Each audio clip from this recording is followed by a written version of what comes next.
So, Nick, you asked me to define these words consciousness, awareness, attention, and I'm not even going to try to do that because we'll all just get confused because they're basically synonyms. And if I did want to distinguish particular meanings and assign it to each one, to each word, it would be arbitrary.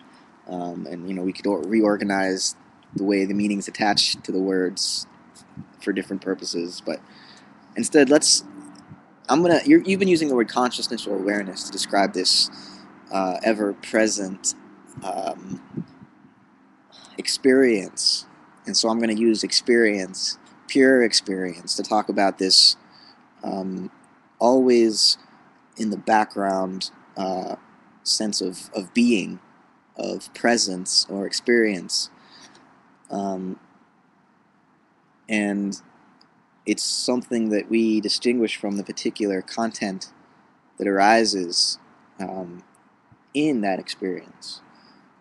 And no matter what we do, you know, to alter our experience or alter our consciousness, we're always still conscious.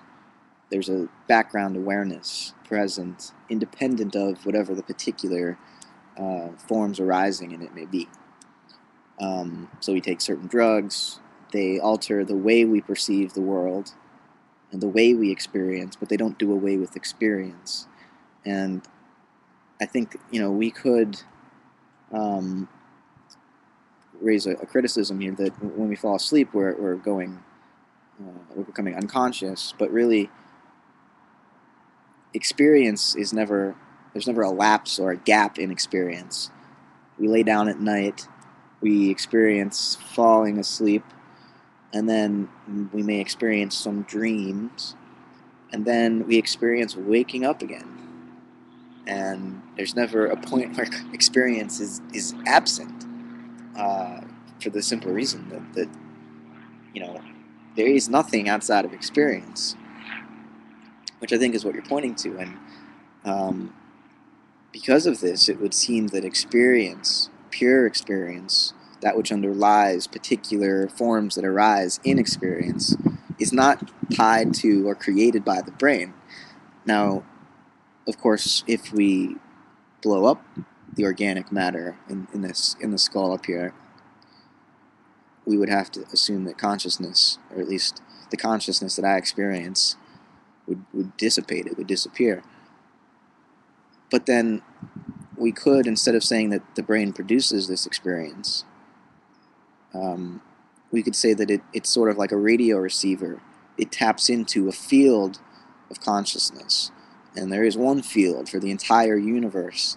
Different organisms with different structures, material structures, nervous systems, um, tap into it to varying degrees.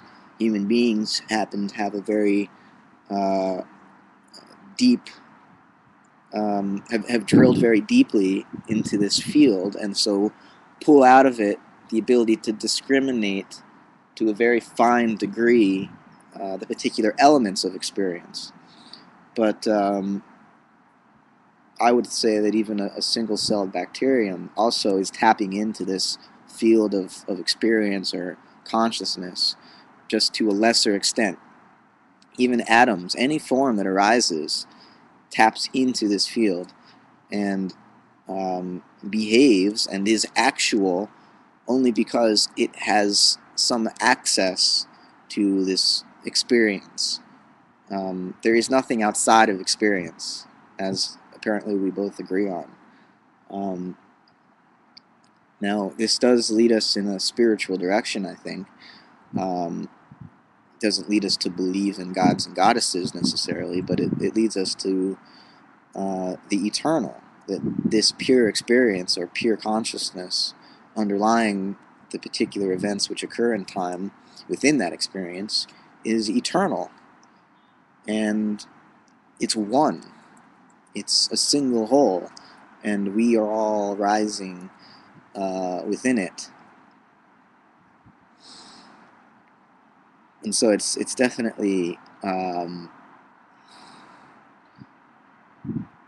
interesting take on the whole reality. So let me know if I've tapped into what you were trying to express, or if I've missed it and gone off in a different direction.